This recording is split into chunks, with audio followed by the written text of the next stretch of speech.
The City of Golden Friendship!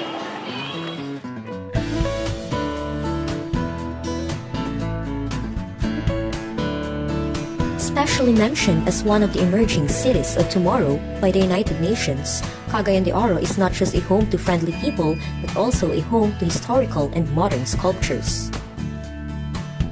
The Plaza Divisoria, also called as the Golden Friendship Park, was built as a town divider in the 1900s when a great fire gutted the entire city. Here, the statues of the national heroes Jose Rizal and Andres Bonifacio are found, so with the late President Ramon Magsaysay and former Mayor Justiniano R. Borja. For a tourist or an ordinary citizen, this Rizal monument may just be a plain structure constructed in dedication to our national hero, but actually, there's more to the eyes can meet. This standing monument is one of the heritage sites of the city that must be protected and preserved. It was constructed on June 19, 1917, 6 years after the establishment of the Freemasonry, Maguindanao Lodge 40, in dedication to the memory of the country's national hero, who is also a member of the Freemasonry. Standing on a Greek-inspired Ionic column, the Rizal monument was sculpted by Mr. Eulogio Garcia Velarde, a Filipino sculptor and a wood carver from Manila. The monument is earlier, about 1917, that was made of bronze or brass. That was sponsored by the Chavez couple, Porfirio and Fausta Chavez. The Cry of Freedom monument, which is made of concrete, is actually dedicated to the heroes who fought during the Battle of Agusan Hill. The remains of the dead heroes, specifically the skulls, are collected and buried behind the monument. First of all, it's incorrect to refer to it as Bonifacio Monument because the monument is not dedicated to the hero, Andres Bonifacio.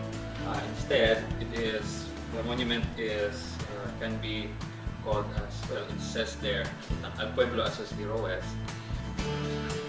Sus Heroes Monument, which is the Cry of Freedom Monument, or the Cry of Palitawak Monument, or the Cry of Pugadlawin Monument, but not Bonifacio Monument, because it is the image there of a Katipunero holding a flag and a polo, basically a symbol of heroism by our local fighters.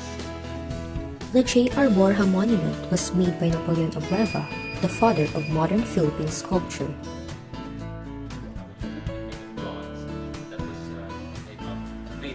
Still bronze, but made by a national artist, Abueva. But that was parang I believe, mga 1990s na.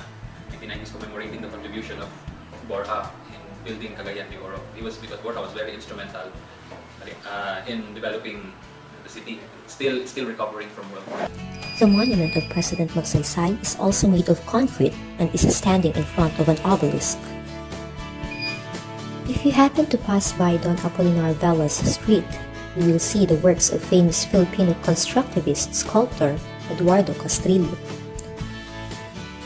The heritage of Misamis Oriental Monument, which is the first in Visayas and Mindanao, is a symbolic tableau that depicts the historical, socio-cultural, and economic transformation of Misamis Oriental and Cagayan de Oro.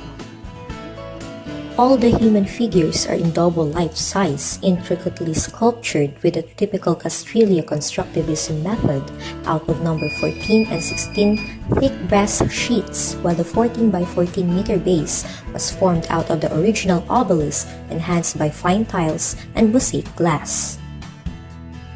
The Press Freedom Monument, the first in the world, was made up of brass, copper, and stainless steel.